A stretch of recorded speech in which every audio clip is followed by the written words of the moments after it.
Akşam kumuslaq to'g'riliq bir qiziq qildi.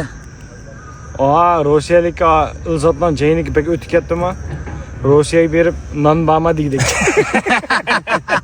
Birdire. Ya bu UFC'de mi qoidasini o'zgartmasa ya necha yillardan keyin urushqa yo'q qilib ketgan jumala. Ullash qo'yib ketamdi aka. Jiqilg'a yarandan qopsa degan bir ish bor-ku. He? O jiqilg'a yaringga olib yotqizib qo'ydiganlar.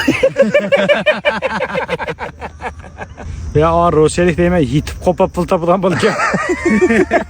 Chapakash balık ya o. O Rossiyalik ham oyoq soatlik yotoq olmasa bir UFC'ni ko'z qilib. Akşam UFC'ni qizamniki desam, UFC'dan beterak chimbirak qiz ketdi.